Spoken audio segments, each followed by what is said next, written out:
Hi, this is Jessica DeMassa in the Guidewell Insights Lounge here at Singularity University's Exponential Medicine. I'm joined right now by our guest. We have Rajeev Ronanki with us, and he is from Deloitte Consulting. He's a principal there who consults on innovation and technology. So welcome, Rajeev. Nice to meet you. Thank you for joining us. So we were talking before about exponential technologies and the challenges that they pose to a lot of different businesses. So how can we bring exponential technologies to market faster? Yeah, when I talk to our clients across the healthcare industry and other industries for that matter, when we talk about exponential technology, it feels like science fiction. Is it far out there? It's something I don't need to worry about.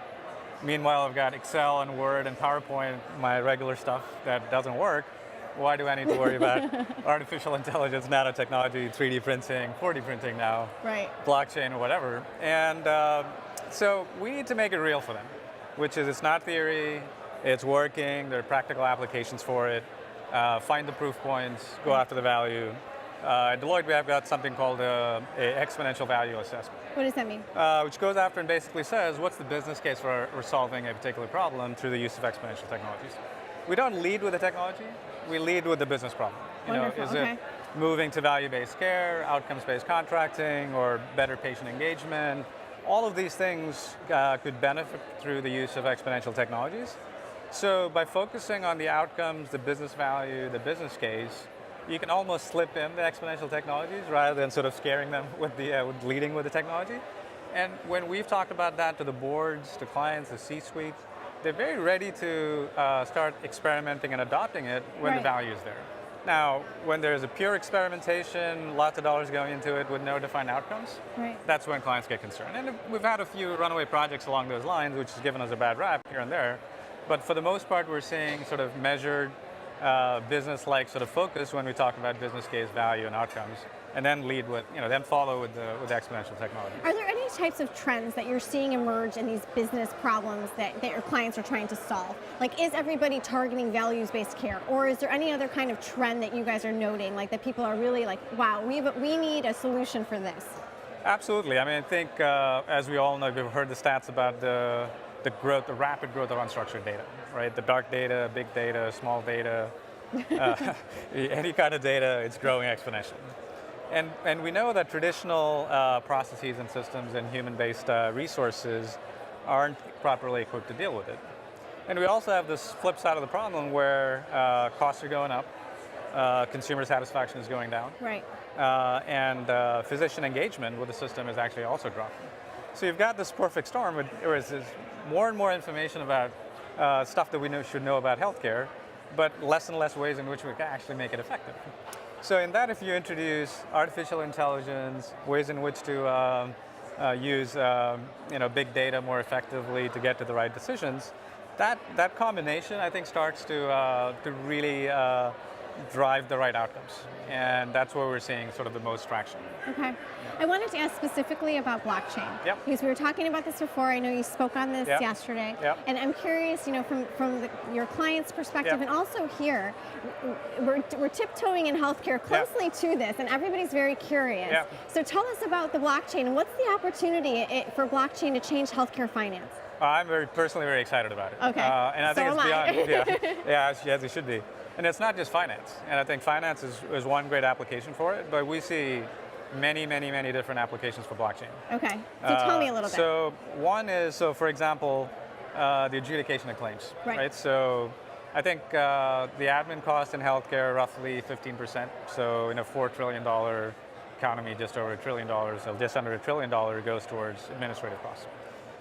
Turns out roughly half of that is with the adjudication of claims, which is Jessica goes sees her physician files a claim on her behalf, the health plan pays that, and then that whole chain is just really about a service being performed, the policy being validated, and a claim being settled.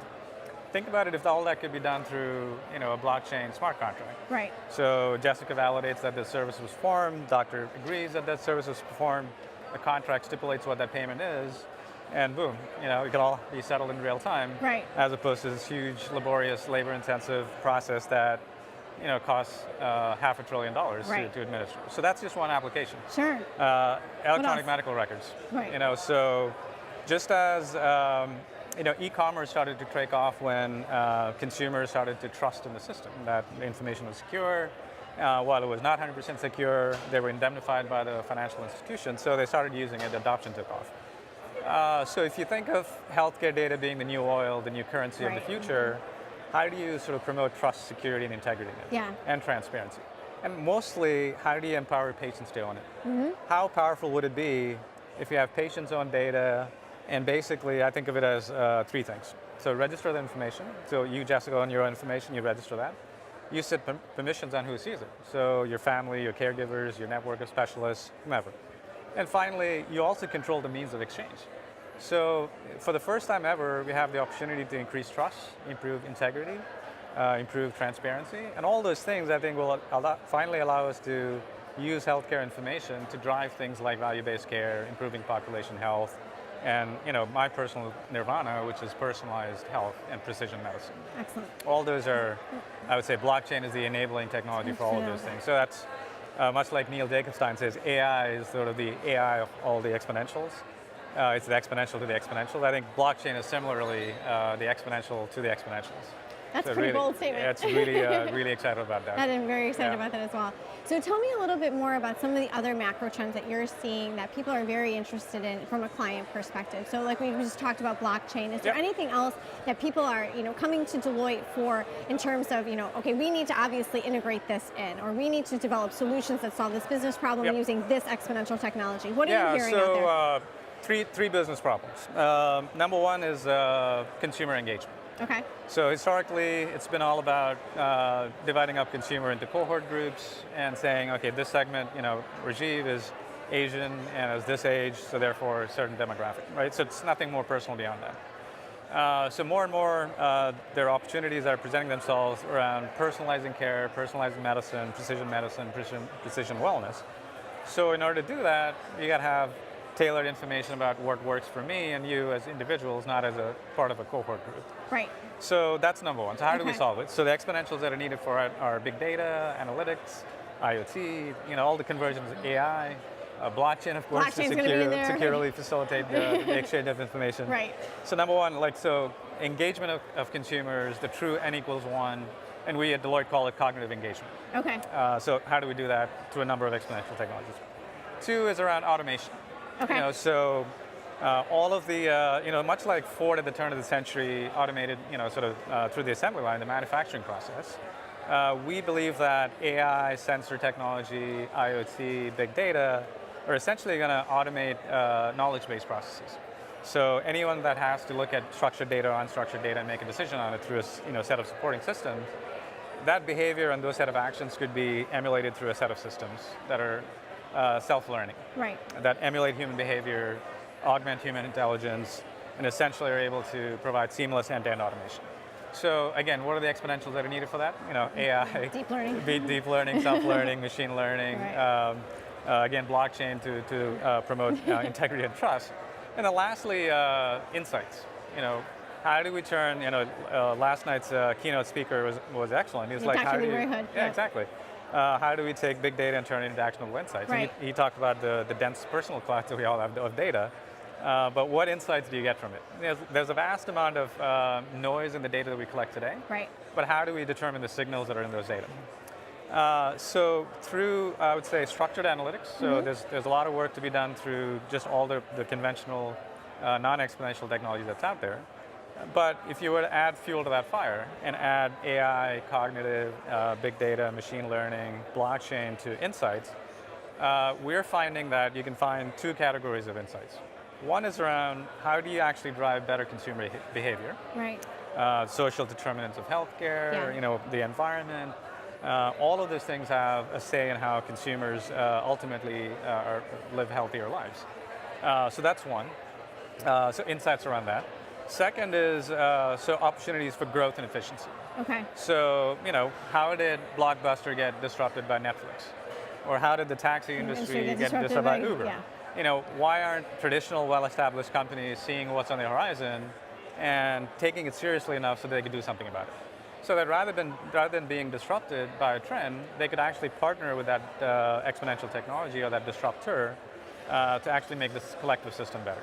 What kind of advice would you give to a more established health player Yes. or a big company like that needs to make that partnership with some of these either startups or whoever's developing these leading edge technologies? Exactly. Give some advice. So we have this notion of organizational defense mechanism. So it's almost like any change that's introduced into an organization gets killed, much like the body basically rejects any external organism that comes into it. So they're fighting that change. So organizations have gotten very good at sort of spotting innovations and spotting change and killing it. So what we're advising our clients to do is to say this notion of scaling edges. So find an edge of the enterprise, start something in stealth mode, and allow it to sort of grow and foster over time. Mm-hmm. And once you've proven the value, and then scale it. So it's almost like an outside-in approach to change, as opposed to introducing change into the heart of the enterprise, saying, well, this seems too alien, our day-to-day jobs have nothing to do with this. Rather than fighting that, do it outside of the core, and then gradually scale it into the from the outside in. So it's the notion of scaling edges is what we call it. Excellent. So scaling edges. That is the tip here. Yep. So Rajeev, thank you so much for joining us here today. We're going to be practicing scaling at the edges, everyone. So thank you for joining us here at the Guidewell Insights Lounge at Singularity University's Exponential Medicine. I'm Jessica DeMassa. Thank you. Thank you.